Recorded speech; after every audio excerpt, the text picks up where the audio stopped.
Georgia wins 44-17. I think Todd Gurley is definitely #1 in the Heisman list. I mean, I have a Heisman vote. I've had one for the last 10 years. And I think he's clearly the top guy right now. Marcus Mariota stayed up to my detriment the other night watching that game, and he really just was not that great to me. But Todd, every game he has played, he's brought it. He's got the longest run, the longest return, and now the longest pass for Georgia, 150 and 51 yards. So pretty impressive.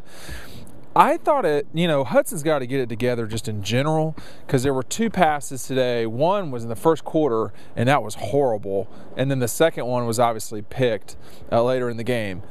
You can't say after a while, well, everything, he played great except the plays where he didn't play great, because when you turn it over, that's how you lose ball games. I mean, look at Alabama today. Do they lose that ball game if they don't turn it over there near the end? Tennessee had 2 bad turnovers and lost to the Gators. So after a while, I mean, I think if you're watching this, you do want to, I read everything that Fletcher Page wrote at the Banner Herald, and I think he's exactly right. What you got to do is you can't have turnovers.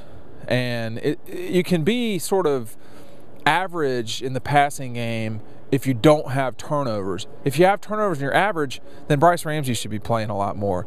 I think Bryce is going to continue to play. I thought Bryce was not that great tonight. I mean, he missed 2 wide open guys. He's way better than that. That cannot happen. And but that's his 2nd game playing ever for Hudson. This is like his 12th or whatever it is, and it just need more production from quarterback, period. 121 yards is not good enough. But I'll say this, in the first quarter, I thought Georgia's offense with the pass game was, I thought the offense in general was okay, with the exception of that one throw that should have been a pick by Vanderbilt, pick 6, really. Vandy never could do anything. I mean, they were balanced by the end of the day, but they didn't even complete. I think they barely completed half their passes. They had a hard time running the ball, and Georgia played pretty well on defense, but the special teams for Georgia wasn't that great. Whenever you have a point block, a PAT block, that's bad. I mean, that would have been another 45-point game for Georgia in this facility. Jeb Blazevich is clearly past Jay Rome, and Jay was hurt as he left today. Amarlo played pretty well. Jordan Jenkins has really come on here lately. But Todd Gurley's is as good as it gets. And I guess, they obviously can lose with Todd Gurley, and they can lose with Todd Gurley on the road. They're tough to beat in Sanford Stadium with Todd in the lineup. I don't even think they've ever lost here with Todd playing. So I think the task is simple. You got to win at Missouri.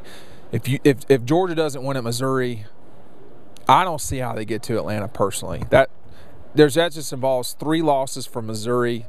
South Carolina is going to lose 3 games. I don't see how Missouri does. And then Georgia's at that stage, they still got to play Florida. They still got to play out Arkansas. They still got to play, Auburn. So there's a lot of games left that Georgia still has to lose. But if they lose to Missouri, I don't know how you come back from that.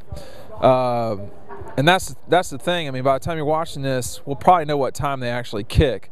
If it's at noon Eastern, that's what Georgia's cheering for. I had an official tell me today.